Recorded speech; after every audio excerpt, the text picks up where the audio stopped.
The human soldiers screamed in agony as the Zenari war machines rained death down on them, their feeble weapons useless against the aliens' superior shielding technology. The invaders laughed mockingly as humanity was brought to its knees, but they would soon stop laughing once they saw Earth unleash its secret weapons, the dogs. We were fools to think our conventional forces stood a chance against the Zenari, grizzled Sergeant Tom Walker recounted to the fresh-faced military recruits, eagerly listening to his every word.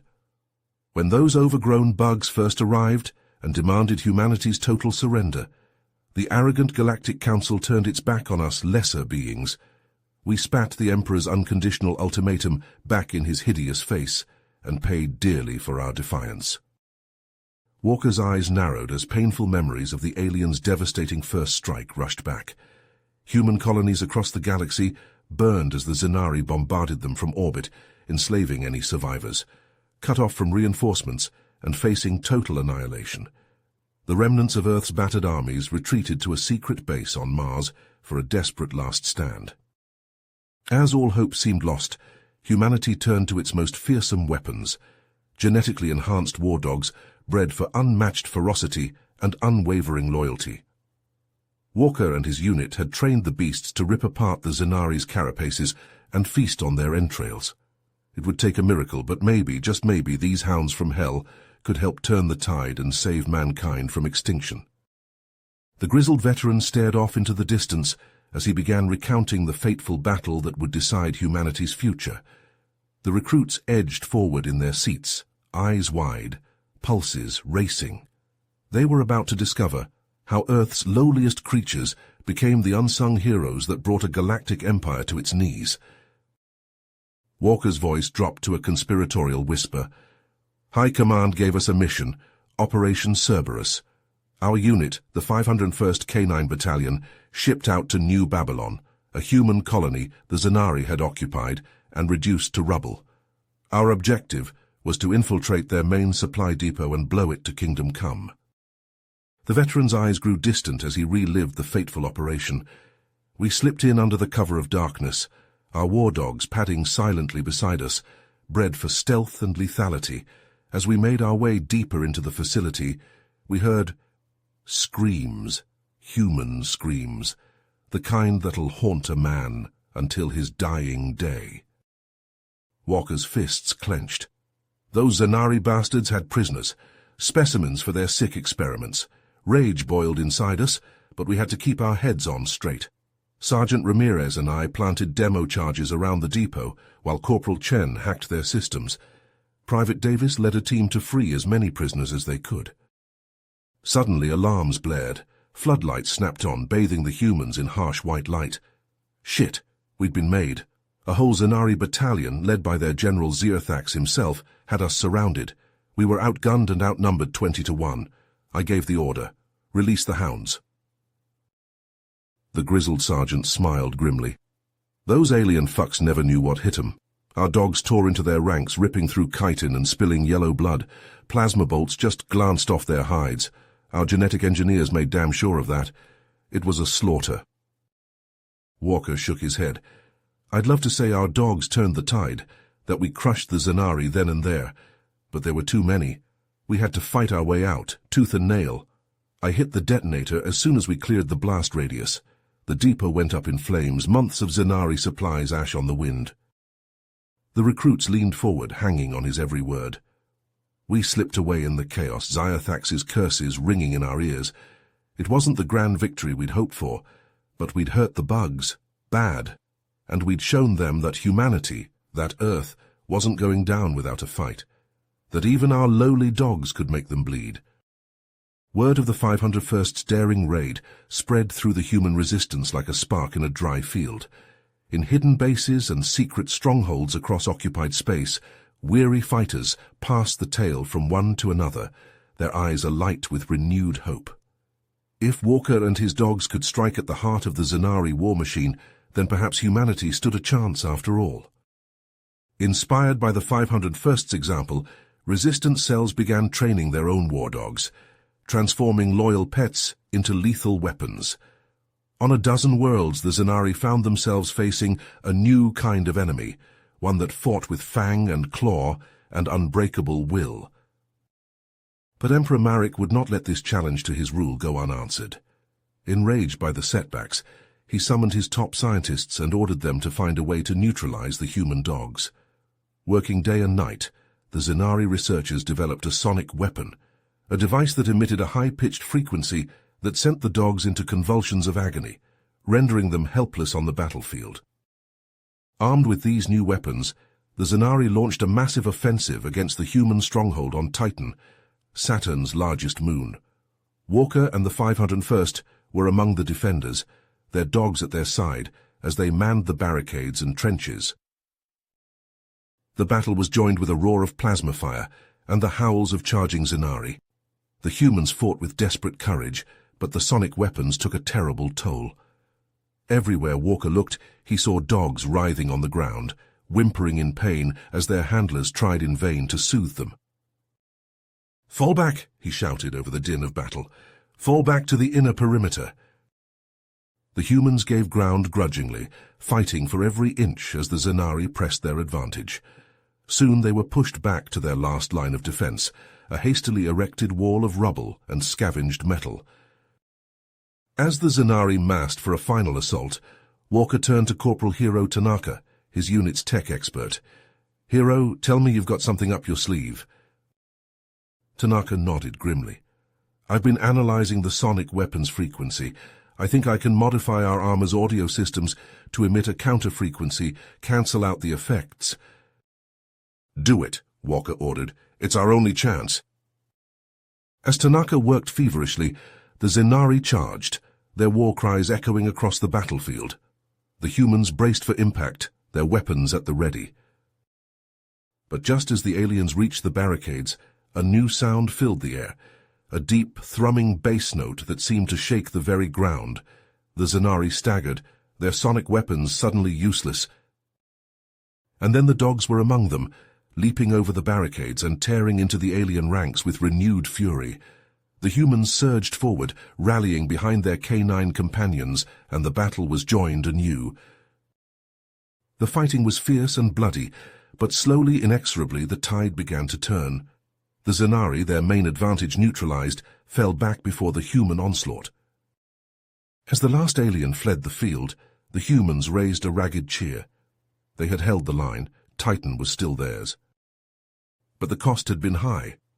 As Walker surveyed the battlefield, he saw the bodies of fallen comrades, human and canine alike.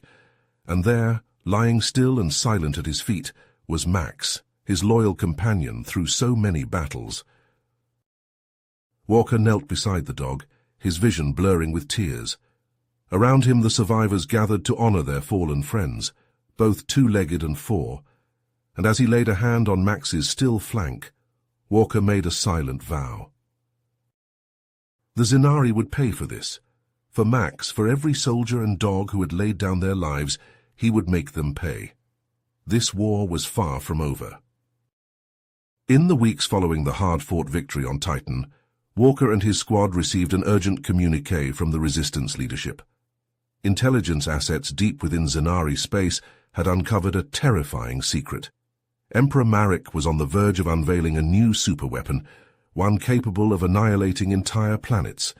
The weapon was being developed at a heavily guarded research facility on a remote world.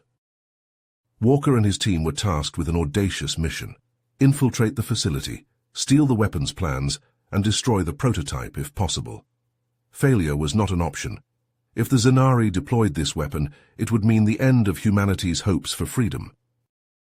To even reach the research facility, they would need to slip past the planet's formidable defenses. The Resistance had managed to capture several Zenari ships in recent raids. Walker and his squad would use these to disguise their approach, praying the alien IFF codes were still valid. As they made their final preparations, Walker handpicked a squad of the most elite war dogs to accompany them. These battle-hardened beasts had proven themselves time and again, their genetically enhanced abilities making them an invaluable asset on any mission.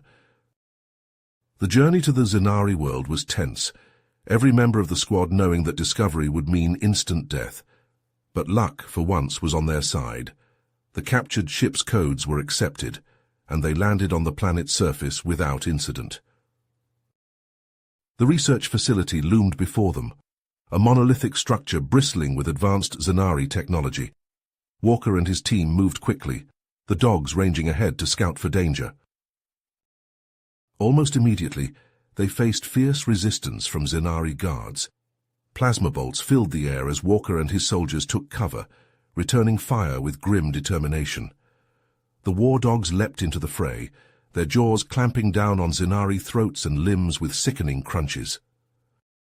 As they fought their way deeper into the complex, the dogs proved their worth again and again.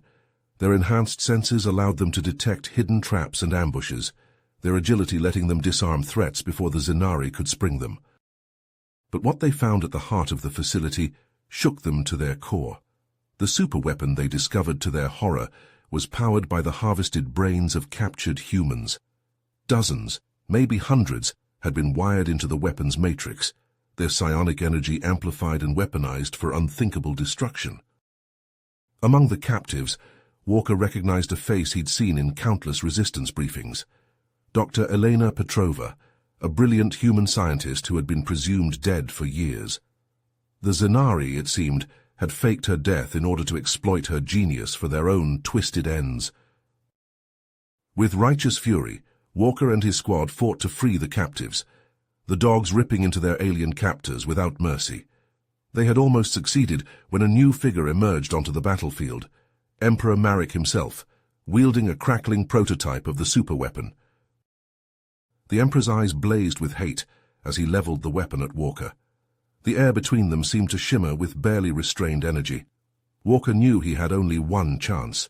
He charged forward, his dog at his side, dodging and weaving through the Emperor's blasts. At the last second he leapt, his dog leaping with him. Together they crashed into the Emperor, the force of their impact sending the weapon flying from his grasp. Walker's fist hammered into the Zanari leader's face again and again until he lay still. But Marek's finger had already tightened on the trigger. The weapon pulsed once, twice, a wave of devastating energy erupting from its barrel. The blast tore through the facility, vaporizing everything in its path. Walker and his team barely managed to evacuate the captives before the complex began to crumble around them. They fled, racing for their ships as the ground heaved and buckled beneath their feet. As they cleared the atmosphere, Walker turned to Dr. Petrova, his face grim. "Please tell me that was worth it, Doc. Tell me you have something that can help us win this war." Petrova met his gaze, her eyes haunted but determined. "I have the key to defeating the Zanari, Sergeant, but we must act fast before they realize what we've stolen." As the battered human fleet limped away from the crumbling Zanari research facility, Walker and his team huddled around Dr. Petrova in the cramped confines of their stolen ship. The scientist's face was gaunt, her eyes haunted by the horrors she had endured, but there was a fierce determination in her voice as she spoke. "The Zanari's greatest strength is also their greatest weakness," Petrova said, her fingers flying over a holographic display. "Their hive mind network, the system that allows them to coordinate their attacks across vast distances, is vulnerable. I discovered a backdoor, a hidden flaw in their programming that we can exploit." Walker leaned forward, his brow furrowed. "What do you need us to do, Doc?"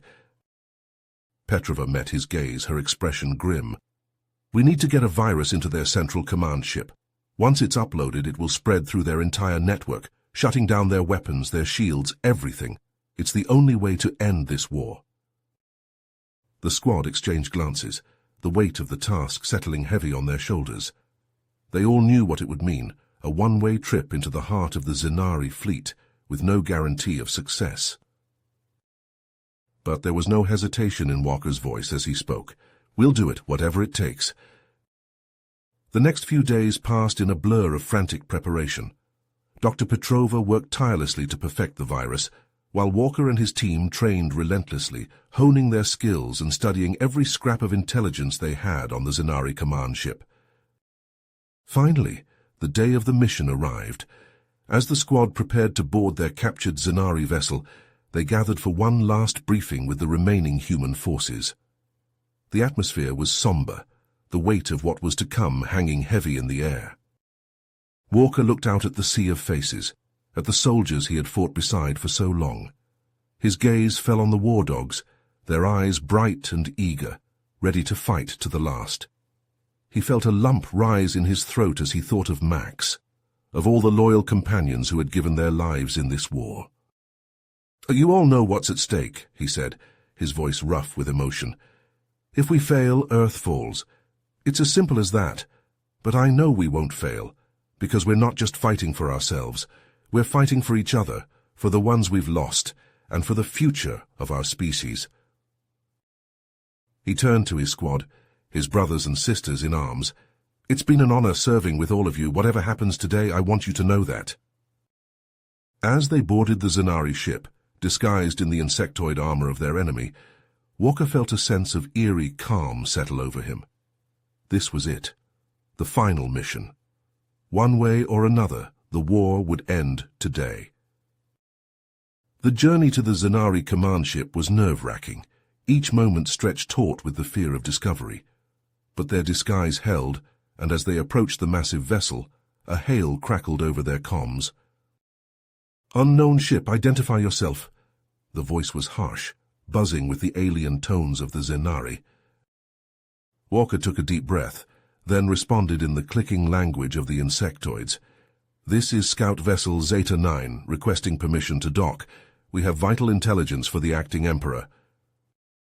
There was a long, agonizing pause, then finally a response. "Permission granted, docking bay 7.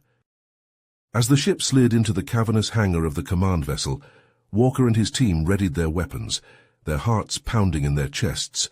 The moment the hatch opened, they burst out, plasma fire erupting from their rifles as they charged forward.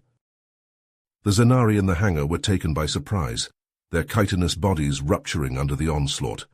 But the alarm had been raised, and as Walker and his squad fought their way deeper into the ship, they could hear the pounding of insectoid feet, the angry buzz of Zanari voices. They battled through corridors and chambers, the close quarters favoring the brutal melee combat that the humans and their war dogs excelled at, but the Zanari kept coming, their numbers seemingly endless. By the time they reached the central computer core, they were bloodied and exhausted, their numbers dwindled. But they had made it.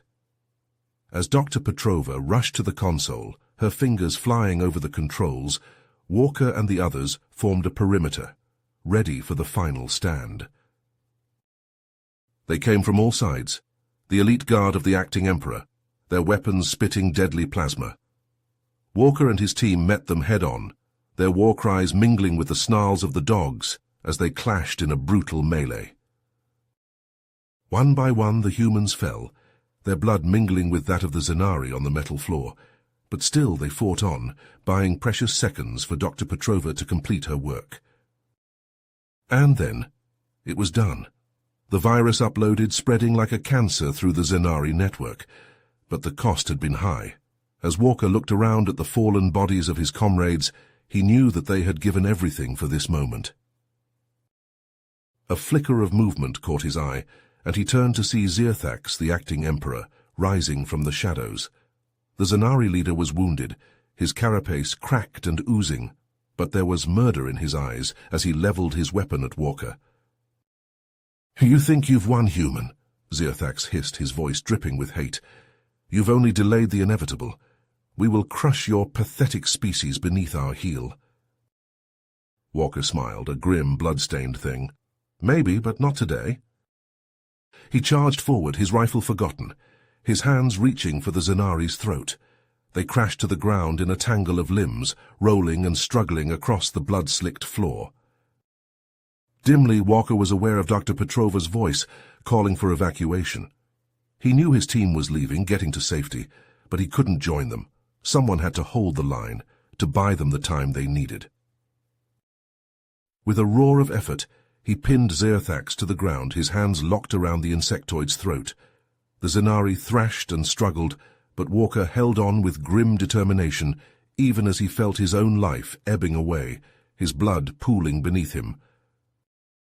Around them, the command ship shuddered and bucked as the virus took hold, systems failing, power cores overloading.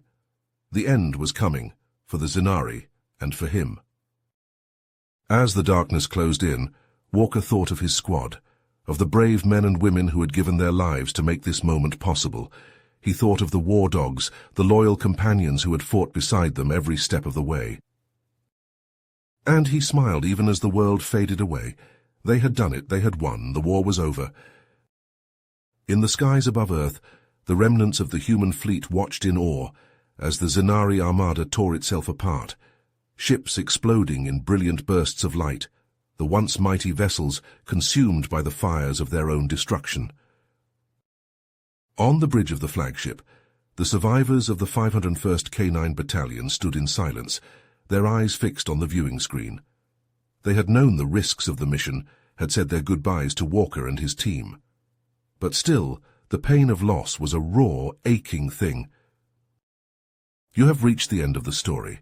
If you enjoyed this story and want to support us, please leave a like and subscribe to our channel, and for every comment that says 88, I will heart every single one of them.